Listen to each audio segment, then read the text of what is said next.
लोक म्हणतील की बाबा हे आकडे तो बोलून दाखवलेत, पुरावा कुठे आहे?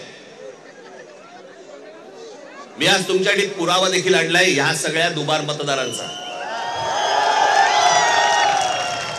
काढते कापड.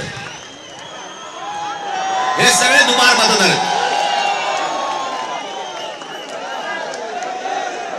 हे एवढे सगळे दुबार मतदार आहेत. हे मी तुम्हाला आता जेवढे फक्त मतदारसंघ सांगितले तेवढ्यातले फक्त दुबार मतदार आहेत.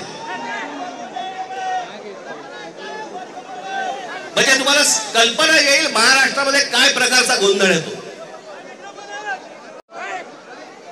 आणि एवढे पुरावे दिल्यानंतर देखील हट्ट सुरू आहे की नाही नाही, कोर्टाने सांगितलंय जानेवारीत निवडणुका घ्या. कशा घ्या? का घ्या? कोणालाही घाई. 5 वर्ष निवडणुका घेतल्या नाहीयेत. 5 वर्ष. अजून 1 वर्ष गेलं तर काय फरक पडणार आहे? काय फरक पडतो? 5 वर्ष काही फरक नाही पडला, अजून 1 वर्ष गेलं. पण जी माणसं भरली आहेत आतमध्ये त्याचं काय करायचं? मग त्याच्यातल्या त्याच्यात निवडणुका आटपून घ्यायच्या आणि पुन्हा यश पदवी पाडायचं. याला काय निवडणुका म्हणतात? या निवडणुका अशा याच्यात तर लोकशाही तरी टिकेल. एका आमदाराचा भाऊ सांगतो की मी 20,000 मतं बाहेरून आतमध्ये आणली.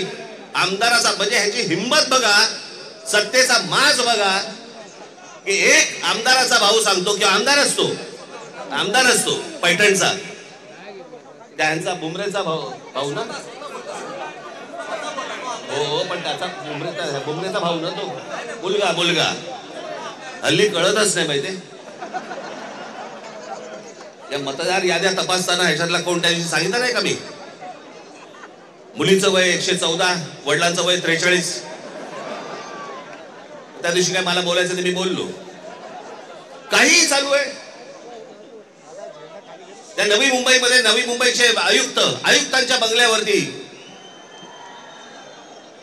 आयुक्तांच्या बंगल्यावरती मतदार नोंदवले गेलेत. कोणीतरी सुलभ शौचालयामध्ये नोंदव. कुठेही बसलेला दिसला की काही नोंदवायचा का? ही अत्यंत लाजिरवाणी गोष्ट मला असं वाटतं देशभर सुरू आहे, प्रत्येक ठिकाणी सुरू आहे, प्रत्येक मतदारापर्यंत समजलंय. परवा दिवशी तर मी त्या वोटिंग मशीन बद्दल बोललो. मी त्याचं डेमॉन्स्ट्रेशन दिलं. मी गेले 2017 पासून ओरडून सांगतोय की ह्याच्यामध्ये गडबड आहे, ह्याच्यामध्ये गोंधळ आहे. अशा प्रकारच्या साधी गोष्ट आहे. 232 आमदार निवडून आल्यानंतर जर महाराष्ट्रामध्ये मातम असेल, महाराष्ट्रामध्ये जर समजा सन्नाटा असेल, महाराष्ट्रामध्ये काहीच नसेल, सगळे जर मतदार हे गोंधळलेल्या अवस्थेमध्ये असतील आणि सगळ्यांना जर आश्चर्य पडलं असेल, निवडून आलेल्यांना चिमटे काढून बघत होते निवडून आलेले लोक की मी कसा आलो निवडून.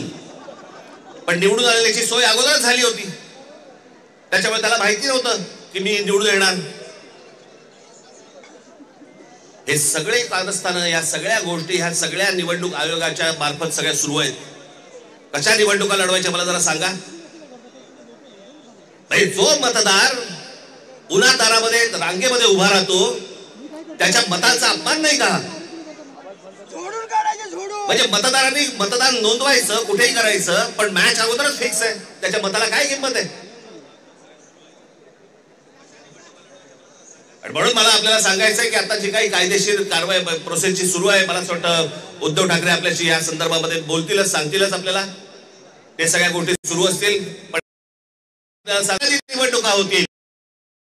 आता फक्त आपल्याला एकच सांगेल, जेव्हा कधी निवडणुका होतील एक तर पहिल्यांदा तुम्ही घराघरामध्ये जा, सर्वजण याद्यांवरती सगळ्यात जोरात काम करावं. चेहरे कळले पाहिजेत. एकेका यादीवरचे सगळ्यांना चेहरे कळले पाहिजेत. ती माणसं तिकडे मतदार नोंदणीची मतदाराच्या ठिकाणी बसली पाहिजेत. आणि त्यानंतर जर समजा तिकडे हे दुबार तिबार वाले जर आले, तिथेच फोडून काढायचे.